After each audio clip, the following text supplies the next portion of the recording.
የሚጨሰው ነገር አለ እዛ ውስጥ ደግሞ ብዙ አደንዛዥ ማለት ነው አደንዛዥ በጣም በቃ የሚያስደነግጥ አይነት አመታት ማለት ነው በታምረ የሚተርፍ አይነት ሰው ታውቃለህ እንዲ ተቆርጮ መጣ ናኒ ምንድነው የሞከርኩት ሳስ ነው ጀመርኩት በቃ ሞከርኩት አላቆምኩት ገንዘብ ከየት ነው የምታመጣው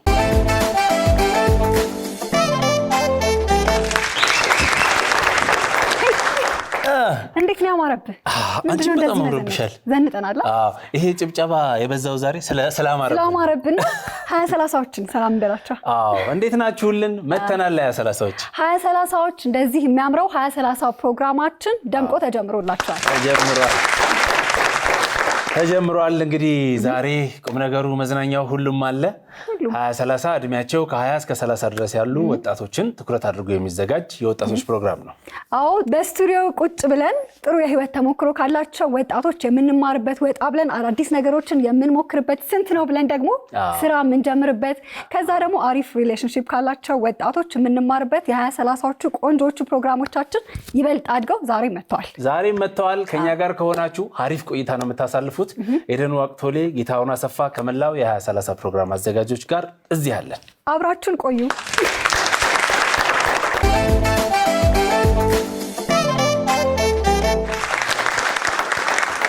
2030 እያያችሁ ነው የምትገኙት እንግዲህ አሪፍ ጊዜ ያሳልፋችሁ እንደሆነ ተስፋ እናደርጋለን ከዛሬው እንግዳችን ጋር መጥቻለሁ የዛሬው እንግዳችን ወጣት ነው የ20 ዓመት ወጣት ነው ከልጅነቱ በገባበት ሱስ ምክንያት የተለያዩ ችግሮችን አሳልፏል አሁን ግን ከዚህ ሱስ ተላቆ ወደ ጤናማ ህይወት ተመልሶ ሌሎች ወጣቶች ከሱ እንዲማሩ እየመከረ ነው የሚገኘው ናሆም ኃይለ አብ ይባላል ጥሩ ቆይታ እናደርጋለን ተቀበሉት ናሆም ደህና ነህ እግዚአብሔር አማን ነው ደፈር በል ድምጽ አይሰማም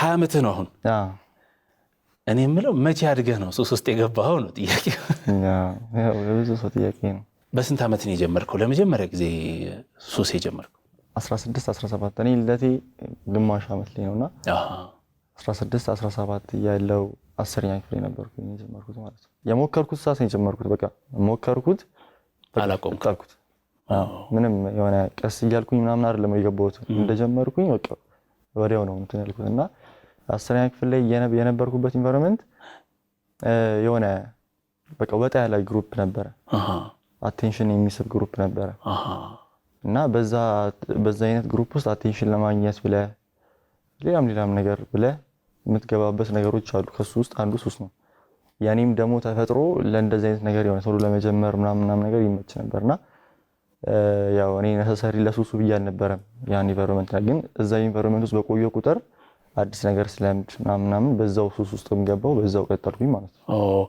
2 ዓመት ነው በሱስ የቆየኸው ከዛ በኋላ ሱሱን ከጀመርከው በኋላ እንዴት ነው ህይወት የነበረው እኔ እዛ ላይፍ ውስጥ ገባ መጀመሪያ ላይ ትንሽ ሰው ነበር ማቃቸው ምናምን ነገር በዙሪያ የነበሩት ልክ ግን አንድ ነገር ሳረግ አቴንሽን ሲስብ ብዙ ነገር እየሰፋ መጣ የሆነ ነገር ሳረግ እየሰፋ መጣ እና የሆነ ሳየው ይሄ ነገር በቃ የሆነ ፍቅር ነው መሰለኝ አቴንሽኑ ምናምን ነገር ሁሉም ቀጥሮ ነገር በቃ ላይ ያጓጓል እኔ ምንም አውቀው ነገር የለም ልክ እንዳልሆነ እኮ አውቃለሁ ማረገው ግን እየመጣልኝ ያለው ነገር እያየው ያለው ነገር በጓደኛም በመናምን ነገርም ጥሩ ነገር ነበርና ጭራሽ እንድጓጓ ነው ያደረገኝ የመጀመሪያው 6 ወር ምናምን እንደውም እንድጓጓ ያልሞከርኩት ነገር እንድሞከር ያ በቃ ያላየሁት ነገር እንዳይ ነበር የምፈልገው ደሞ አሁን በምን ላስገርማቸው በምን እንትን ለማረምና ከዛ በኋላ ግን ያው የሆነ ባንዴ ነው ብዙ ነገርን እንዳጣ ያደረገኝ ስለ በማወቅም ባለማወቅም ማለት ነው እያየዋቸው በህይወቴ በጣም ብዙ ነገሮች ተፈጠሩ መልስ ልሰጣቸው የማልችላቸው ነገሮች ችግሮቹን ራሱ ከምን አንፃር የመጡ ችግሮች እንደሆኑ ማላቃቸው ችግሮች መፈጠር ጀመሩ ሱስ ውስጥ ስገባ ያው ሱሱ ብቻ አልነበረም ያው እኔ ኢንቫይሮንመንት ነው አልኩም የቀየርኩት እና ሱሱ ብቻ አልነበረም አፌክት ያደረገኝ በዙሪያ የነበሩ ነገሮች በጣም አፌክት አድርገውኛል በራሴ ነበር የመተማመን ይሄ ለራስ የምትሰጠው ግምት የመቻል ችሎታ ተስፋ ምናምን ነገር ከባንዴ ነው እሱን ነገር ያጣሁት ከማከ የሆነ ባንዴ ማጣቴ ነው ሁላ መጨረሻ ላይ እንድቀየር ያደረገኝ እንደዚህ ያልነበርኩኝ እኮ ከአንድ ዓመት በፊት ከሁለት ዓመት በፊት እንድብዬ እንደጠየቀ ይረዳኝ ማለት ነው እና ያው ብዙ ነገር ከቤተሰብ ጋርም ብዙ ነገር ውስጥ እንትን አስገብቶኛል። ሰርክሌም በእምነትም የተሻለ ነገር ላይ ነበርኩኝ። እሱንም በአንዴ ነው እንዳቆም ያደረገኝ እና ያው መጨረሻ ላይ ራስን የማጣት አይነት ፖዚሽን ላይ ነው የነበርኩት በሱሱ ምክንያት ማለት ነው። የቤተሰብ ጉዳይ እንዴት ነበረ? ማለት አንተ ወደዚህ ስትገባ ቤተሰብ ምንድን ነበር ያለው? ያወቀ ነገር የለም ወይ? በመሀል ያው እናቴ ያውቃ ነበር። ያው እኔ የነበረው ምላሽ በቃ የሆነ እኔ ኦልሬዲ የዛ ነገር ውስጥ ስለቆየው የሆነ በቃ አላር የሆነ የማንነት ለውጥም ስለነበረኝ ብዙ እንትን አላ በቃ የሆነ ብዙ ጉዳት አልነበረውም። ደንግጬ ነበረ በእርግጥ ግን ብደነግጥም ትንሽ ጊዜ ነበረ። ምንም አልመሰለህም? አዎ ደንግጬ ነበረ ምናምን ማውቋ። ከዛ በኋላ ያው እሷም ያው ለማሳመን የሄድኩበት መንገድ ተሳክቶልኝ አሳምኛት፣ ያው ውሸት ቢሆንም ማለት አሳምኛት የሆነ ስፔስ ለመስጠት ብላ እኔ ለማስጨነቅ መሰለኝ ብላ የሆነ ስፔስ ሰጠኝ ነበርና ያን ስፔስ ደግሞ እኔ እንደምን አየሁት በቃ የሆነ ብዙ ያን ያህል ችግር የለውም ማለት ነው ያስቤ ነበር። ከዛ በዛው ቀጠልኩበት። ግን ያው የነበረኝ ከዛ ከሱስ በፊትና ከሱስ ውስጥ የነበረኝ ከቤተሰብ ጋር የነበረኝ ግንኙነት ልክ አልነበረም። ተቀይሮ ነበር በጣም። እንግዲህ ወደ ሱስ ለመግባት የተለያዩ ምክንያቶች አሉ። አንተም እንደነገርከኝ በኢንቫይሮንመንት የተፈጠሩ ነገሮች አሉ። ግን የሆነ በልጅነትም የሚሰማኝ የነበረው ስሜት የቅጣት መንገድ አይምሮዬን ነክቶታል ብለህ ነበረ። ስለሱ የምትለኝ ነገር አለ? የሆነ ለሱሱ እንድገባበት ምክንያት አይደለም የሆነኝ እንድቆይበት ነው ምክንያት የሆነኝ እሱ ነገር ማለት ነው። ቤት ውስጥ የሆነ ትንሽ የሚደብር የሆነ ቅጣት ጥፋት ሳጠፋ ምናምን ነገር የሚደርስብኝ ቅጣት ነበረ እና ያ ነገር ሱስ ውስጥ ሆኜ በቃ የሆነ ብሶት ሳስብ እንደ ብሶት አብሮ የሚመጣልኝ ነገር ነው። እንደ ምክንያት ነው እንዳልወጣ በቃ የሆነ ምክንያት እንዲኖረኝ ሱስ ውስጥ የመቆየት ምክንያት እንዲሆነኝ። ብዙ ሰዎች አይታቸው ከሆነ ከሱስ ውስጥ በቃ ለራሳቸውን ላለማውጣት የሚጠቀሙት ምክንያት አላቸው። እንደዚህ ስለሆንኩኝ ነው የሚሉት እና ያ ነው እንድቆይበት ነው እንጂ ምክንያት ሆነኝ እንዲሆነ እንድገባበት አልነበረ ምክንያት ነው። ምን አይነት ቅጣት ነው ይሄን ያህል ምክንያት ሊሆን የሚችለው? ያው ወጣ ያለ ቅጣት ነበረ። ያው ልጅ አያጠፋም አይደለም አይቀጣም አይደለም፣ ግን ደግሞ እኔ ደግሞ የቤት የመጀመሪያ ልጅ ነኝ ምናምን ነገርና ወጣ ያለ ቅጣት ነበር የሚቀጣው። ያው እንዴት ልታስረዳ የሆነ ኤክሰስ የሆነ አመታት አለ አይደል? ከሌላ ለልጅ ማተጠቀም አመታት እንደ ድብድብ አይነት ነገር እንደሱ። እሱ ደግሞ ቆየ ከልጅነት ጀምሮ ነበረ የሚቆረጥ ነገር አልነበረምና በሱ የተነሳ ከቤትም እስከ መውጣት ደርሼ ነበረ።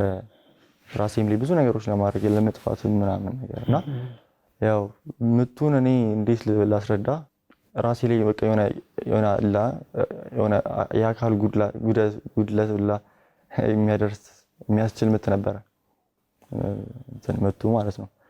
እና ያው እኔ የሆነ ለምጄው ነበረ በልጅነቴ ለምጄው ነበር የሆነ ይሄ የፈጠረው በቃ ሱስ ከገባው በኋላ ነው ትዝ እያለኝ እንደዚህም እኮ ያለው ምናምን ነገር እንደዚህም እኮ አሳልፌያለሁ ምናምን ነገር እንደ አዲስ እያሰብኩት ማለት ነው እንጂ የሆነ ኤክሰስ ነበር በቃ የሆነ በጣም በቃ የሚያስደነግጥ አይነት አመታት ማለት ነው። በታምረ የሚተርፍ አይነት ሰው ታውቃለህ?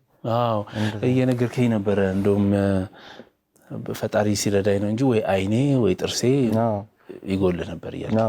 እንደሱ አይነት አመታት ነበርና በቃ የሆነ ከቁስል ምናምን የዘለለ ነገር አልደረሰብኝም፣ ግን ሊደርስ ይችል ነበር። ያንተ ድርሻ ምንድን ነበረ? ማለት ምን ያህል አጥፊ ነበርክ? ያን ያህል እንኳን አጥፊ አልነበርኩም እውነት ለመናገር። ያው ሁሉም እኔ ንጹህ ነኝ ነው የሚለው። እንትን ነው ቀሽቃዣ ነኝ ቤት ውስጥ በጣም እንቀሸቀሻለሁ። ትምህርት ቤትም እንቀሸቀሻለሁ፣ አጠፋለሁ ምናምን ነገር። ያው የልጅነት ጉጉት ማለት ነው። ግን በቃ እኔም እናስብ ነበር በጣም ረባሽ ስለነበርኩኝ ይሆናል ብዬ ነበር ማሰበው። ግን ጓደኞቼ ምናምን ነገር ሳይ እንደኔው የሚንቀሸቀሹ እንትኖች ይሄን ያህል አይደርስባቸውም ምናምን ነገርና የኔ ወጣ አለ ምናምን ነበር። ክረምት ላይ ነበር ትዝ ይለኛል እንዲህ ፈንት ተቆርጮ መጣ ናኒ ምንድን ነው እንዲህ ይሄ ፌድ ነገር ነው ወይስ ይሄ አልነበረም? በዛ ሰዓት እንደዚህ እቺኛዋ ብቻ ነች መላጣ ሆኖ ከዛ ቅርጽ ነገር ነው የምትወጣው። አይ እዚህ ጋር ፀጉር አለ እንደዚህ። እሺ ከዛ እቺኛዋና እሺ እቺኛዋን ተቆርጬ መጣ። አለቀልኝ በል ያው በቃ ምንም እንትን እንደማይ አውቃለሁ። ከዛ ነገር እንደማላመልጥ አውቃለሁ። ከዛ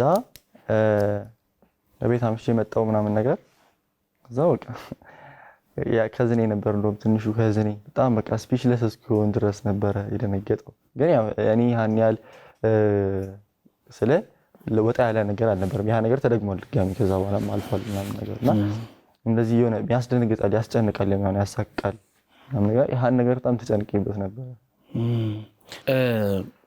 ምንድን ነበረ ምን አይነት ሱስ ውስጥ ነበር የነበርከው? እንትን ነው ብዙ ነው ስለ ሱስ አሁን ብለን የምናስባቸው ማጨስ፣ መጠጣት ምናምን ነገር ነው። ግን የምታረጋቸው የምትመላለስባቸው ቦታዎች፣ አነጋገር፣ አስተሳሰብ ራሱ ሱስ ሊሆንብህ ይችላል። እኔ ደግሞ እንዳልኩ ኢንቫይሮንመንቱን ገብቼበት ስለሆነ ኢንቫይሮንመንቱ ነበር ሱስ የሆነብኝ። ኢንቫይሮንመንቱ ውስጥ ብዙ ነገር ነበረ። የሆነ ስታጨስ እንትን ትላለህ፣ ትጠጣለህ፣ የሆነ ቦታ ስትወጣ ትጠጣለህ፣ ምን ብዙ ነገር አለና የሆነ አሁን ለምሳሌ እንዲህ ክለብ ምናምን ስትሄድ የሆነ ስትገባ ገዝተህ ነው የምትገባው መጠጥ። ጓደኞች ምናምን አሉ ብያለሁ እኔ አብሬ ብቻዬን ገብቼ አላውቅም። ይሄ የሚጨሰው ነገር አለ እዛ ውስጥ ደግሞ ብዙ አደንዛዥ እጾች ማለት ነው። አደንዛዥ እጾች ብዙ ነገር አለና እኔ ይሄ ነው ብዬ አልነበረም ሱሱን ዲፋይን ያደርኩት። ግን የሆነ ብቻዬን ስሆን በቃ በጣም ለመቆም የከበደኝ ሲጋራው ሱስ ነበር። አስቸገረኝ ማለት ነው። በቃ እሱን ልቋቋም አልቻልኩም ነበር። አደንዛዥ እጹንም ምናምን ነገር በተወሰነ ፓርት ለማቆም ሞከርኩኝ፣ ተሳካልኝ። እሱን የሆነ ታግዬም አይደለም የተውኩት፣ እሱን በቃ የሆነ አስጠላኝ ተውኩት። ግን ከዛ በኋላ የእሱን ፓርት የትወሰደው ሲጋራ ወሰደው ማለት ነው። ደብል ሆነብኝ። በቃ እሱ ነበር እንትን ሲለኝ የነበረው። ገንዘብ ከየት ነው የምታመጣው? ገንዘብ ያው መጀመሪያ ላይ እንዳልኩ ፋሚሊ ከማወቁ በፊት እኔ ከቤት ወጥቼም አላውቅም። ጓደኛም በቃ ብንገናኝም ትምህርት ቤት ነው፣ ከዛ ውጭ አንገናኝም። እና ልውጣ ልገናኝ ምናምን ስል ያው በቃ ከጓደኛ አድጓል ምናምን ይባልና ይሰጠኛል የሆነ ነገር ማለት ነው። የሆነ እስከሆነ ጊዜ በዛ ነገር ቆዩ። ከዛ ይሄ ቤተሰብ ከማወቁ በፊት ማለት ነው። ልክ ከታወቀ በኋላ ግን ያ ነገር ቆመብኝ። ከዛ በራሴ ነገሮችን ለማግኘት ምናምን ሞከርኩኝ። ያው ተማሪ ነኝ፣ በምንም ላገኝ አልችልም። ብቸኛው ላገኝ የምችለው በቃ ይሄ ወንብደን አይነት ነገር ውስጥ ተምራልኩ። ሱስ የማይከተው ነገር የለም አይደል? በቃ አንተ ማለት እንግዲህ ይህን ሁሉ ነገር ያደረከው ገና 18 ዓመት እንኳን ሳይሞላ ነው በቅጡ። እንግዲህ አሁን ከሱስ ህይወት ከወጣ ስንት ጊዜ ሆነ? አንድ አመት። ይሄኛውን አንደኛ ሁለተኛ ዓመት ማለት ነው። ያው 19 ዓመት አካባቢ ነው ማለት ነው የወጣው። እንግዲህ በ18 በ17 ዓመት እንዲህ አይነት ነገር ውስጥ መግባት በጣም ከባድ ነው። ግን እንደሚወራው ደግሞ አንተ የብዙ ወጣቶች የብዙ ታዳጊዎች ማሳያ ነህ። ብዙ ታዳጊዎች እንዲህ አይነት ህይወት ውስጥ አሉ። ወጥተው እንዲያወሩ በግልጽ እንዲነጋገሩ እድል ያላገኙ ማለት ነው። ከቅድም ጀምሮ ስናወራው የነበረው ይሄ አራድነት የምንለው ነገር የነቃን ይመስለናል። ልጅም እያለን እኛም ማለት ተማሪ ሆነንም ድሮም የነበረ ነገር ነው። አንድ ትምህርት ቤት ውስጥ ለመታየት የሚፈልጉ ወጣቶች ይኖራሉ። ግን መታየት የሚፈልጉት በትምህርት አይደለም ወይ በስፖርት በአካል ብቃት እንቅስቃሴ ምናምን አይደለም። እነዚህ ለነሱ የማይጠቅማቸውን ከእድሜያቸው በላይ ተቆጣጥረው ማቆም የማይችሏቸውን ነገሮች እያደረጉ ነው መታየት የሚፈልጉት። ከዛ እነዛ አብዛኞቹ ልጆች ቀድመው ካልተያዙ ቀድመው ካልነቁበት ካለፈ በኋላ ስታያቸው እዛው ህይወት ውስጥ ነው የሚገኙት። አንተ አብረህ ተምራቸው በጣም አራዳ ነው ይሄ ልጅ ብለህ በትምህርት ቤት ጊዜ ስትል የነበረው ልጅ ከብዙ ዓመታት በኋላ ተመልሰ ስታገኘው አሁንም 10 ሳንቲም 10 ብር 20 ብር የሚጠይቅ ልጅ ሆኖ ነው የሚቀረው። ያኔ ግን የነቃ ነበር የሚመስለው። እና ብዙ በጓደኝነትም የምናወራቸው ነገሮች አሉ። እና አንተ በጣም ነቅተህበታል። ቶሎ ነው የወጣኸው። ፈጣሪም ረድተዋል ብዬ አስባለሁ። ግን ብዙ ታዳጊዎች አሁንም ይህንን ፕሮግራም የሚያዩ ወጣቶች ማወቅ ያለባቸው ነገር እርድና ተሽሎ መገኘት ነው እንጂ ሱስ ውስጥ መግባት አይደለም። በእውቀት ተሽሎ መገኘት፣ በጤናም ተሽሎ መገኘት፣ በአስተሳሰብ ተሽሎ መገኘት፣ ለሌሎች አስተማሪ መሆን፣ ህይወትን ውጤታማ ማድረግ ነው እንጂ እርድና ይሄ ወደ ገደል ነው የሚከተው። እስቲ የወጣበትን መንገድ ንገረኝ። እንዴት ተሳካለ? ብዙ ነገር ሞክሬ ነበረ። መጽሐፍም ለማንበብ ሞቲቬሽንም ለማየት ኢቭን ወደ ቤተክርስቲያን ለመመለስ ሞክሬ ነበር። ግን የነበረኝ አስተሳሰብ ወደ ቤተክርስቲያን ለመመለስ በቃ ያለኝ ነገር አቆሜ ነው መሄድ አለብኝ የሚል ነበረ። መጀመሪያ የጀመርኩት በስግደት ነው። ስግደት መስገድ ጀመርኩኝ ማለት ነው። ይከብዳል፣ በጣም ነው የሚከብደው። እሺ። ግን አርጌው ስወጣ የሆነ የምታደስ አይነት ስሜት ሙሉ በሙሉ ሳይሆን በቃ አይደል የሆነ ትንሽ ነገር ከዛ ስደግመው እያለ ከዛ የሆነ ሰዓት ላይ በቃ ይሄን ነገር በቃ መቀጠል አለብኝ አልኩኝ። ከዛ ይሄንንም ስቀጥል ያው እንቱን ማቆም አለብኝ ብዬ ነበረ። ሱሱን ማቆም አለብኝ ብዬ ነበርና ድጋሚ ሱሱ ትገባና ድጋሚ ተዋደኝ ነገር ድጋሚ ተስፋ ትቆርጣለህ። ከዛ በኋላ ግን አቴንሽኔን ስቲል ስቦታል። ተስፋ ቆርጬ እንድቀመጥ አላደረገኝ። ያየሁት ነገር አለ። ከዛ ያው በቃ ይሄን ነገር እንዴት ብዬ ማስቀጠል አለብኝ። ሱሱን ማቆም አልቻልኩም። መፍትሄው ደግሞ የሆነ እዚህ ጋር ያለ እየመሰለኝ ነው ራሴ። እኔ ደግሞ እዚህ ጋር የሆነ በጣም እየተጎዳሁ ነው እና በቃ ይሄን ነገር እንዴት አስማምቼ መቀጠል አለብኝ የሚለውን ጥያቄ በቃ ራሴ መመለስ ነበረብኝ። በዛ ሰዓት በቃ ይመጣ ሱሱንም አልቶም ይሄንንም ልቀጥልበት አልኩኝ። በቃ ሱሱንም ለመታገል ስል በቃ ሌላ ነገር ውስጥ ጭንቀት ውስጥ ምናምን ይሄንንም በቃ ይመጣ ብዬ ቀጠልኩበት። ከዛ መንፈሳዊ ህይወት ላይ ትጸልያለህ፣ ትሰግዳለህ፣ ሱሱንም ትቀጥላለህ? ሱሱንም እቀጥላለሁ። አላዘንፍም የሁለቱንም ሰዓት እንትን አይደለም። እሺ። ከዛ የሚመጣውን ነገር ማየት ፈለኩኝ ማለት ነው። ከዛ ይከብዳል በጣም እንዴት ነው እኔ በጣም ይሄ ገልቲነሱ ነበር የሚከብደኝ። ማታ ማይሆን ነገር አስታረጋ አድረህ ጠዋት ለጸሎት ማቆም ማለት የሆነ እንደ አንድ ደካማ ሰው እንደ አንድ ደካማ ወጣት ደግሞ በጣም ከባድ ነው። የሆነ ፈተናው ምኑም እንዳለ ሆኖ ይሄ ነገር ደግሞ በጣም ይከብድ ነበር። መጨረሻ ላይ ግን ሱባኤ እኮ ብገባ ምናላ የተወሰነ መልስ አገኛለሁ ምድን በቃ እንደምድን ውስጤ ነገረኝ። ሱባኤ ብገባ እና እንጦጦ ኪዳነ ምሕረት እንደው በሄድ እዛ ሂጄ የሆነ ሱባኤ ብገባ በቃ ምናላ ሳስበው ድኜ እንደሞታ ነው የሚሰማኝ። ከዛ ያው በቃ ሁሉ ነገር ትቼ ገባው ማለት ነው። 16 ቀን ገባው። በጣም ብዙ ነገር ጥያቄ ተመለሰልኝ ማለት ነው። 16ቱን ቀን ሲያልቅ ወጣው። ከዛ እንደ አዲስ ሕፃን ልጅ ነበርኩት። ከዛ በኋላ ለአለፉት እንግዲህ 1 ዓመታት ምናምን ምንም ሱሱት አልነበርክ ጭራሽ። በጣም ደስ ብሎኛል እውነት። እንዲህ አይነት ወጣቶችን ነው እንዲበዙ የምንፈልገው። መንፈሳዊ ህይወት በሁሉም መንገድ ይመከራል። በየትኛውም ሃይማኖት መንፈሳዊነት ጥሩ ስብዕናን ነው የሚሰጠው ተብሎ ነው የሚታሰበው እና አንዱ መንገድም ነው መንፈሳዊ መሆን ለጥሩነት፣ ለጥሩ ስብዕና፣ ለጥሩ ሰውነት አንዱ መንገድም ስለሆነ እኛም በደንብ እናበረታታለን። እንግዲህ አሁን መቼም ተመልሰ ትዝም አይደለም ብዬ ነው ማስበው። አሁን ላይ እንኳን አሁን አዲስ አበባ ዩኒቨርሲቲ ገብተሃል። የመጀመሪያ ዓመት ተማሪ ነህ። ምንድን ነው የምትማረው የምታስበው? አሁን ላይ ኮመን ኮርስ ነው ስርን ያለ ነው። ግን ያው እግዚአብሔር ከፈቀደ ለመማር እያሰብኩ ነው። ህግ ገና አልመረጥክም? ያው ገና ነው። አሁን ላይ አይደለም የምንመርጠው ገና ነው። ከዛ በኋላ ህግ ነው የምትማረው ከእግዚአብሔር ጋር።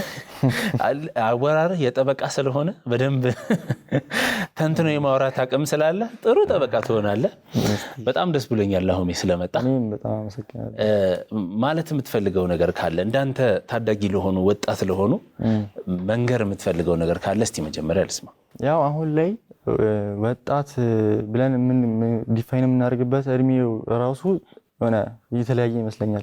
ስለ ወጣት የሚያደርገውን ነገር ህፃን ልጅ ነው ያደርጋል። ህፃን ብለን የምንለው ከ15 ዓመት ጀምሮ ያሉ ታዳጊዎች አማጣበቀው አይነት ላይፍ ውስጥ ነው አብዛኞቹ ያሉት ማለት ነው። እና ይሄ ኢንቫይሮንመንት ደግሞ እየሰፋ ነው እና ወደታችም እየወረደ ያለበት ሁኔታ ነው ያለውና ለእንደዚህ አይነት ልጆች አሁን ላይ ሳይመከሩ ቀርቶ አይደለም ብዬ አስባለሁ። እኔም ሳልመከር ቀርቼ አይደለም፣ በተገኘው አጋጣሚ ነበር የምመከረው። ግን አዌርነሱ የላቸውም። ይሄ አያውቁትም ምን እያደረጉ እንደሆነ፣ ምን ውስጥ በቃ ላይፋቸው ላይ ምን እየተፈጠረ እንዳለ አያውቁትም። ምን ሊያመጣባቸው እንደሚችል አያውቁትም። እና ለነሱ ከምክር ይልቅ አዌርነስ መስጠቷ የተሻለ ይመስለኛል። ኦኬ። በትምህርት ቤት ነው?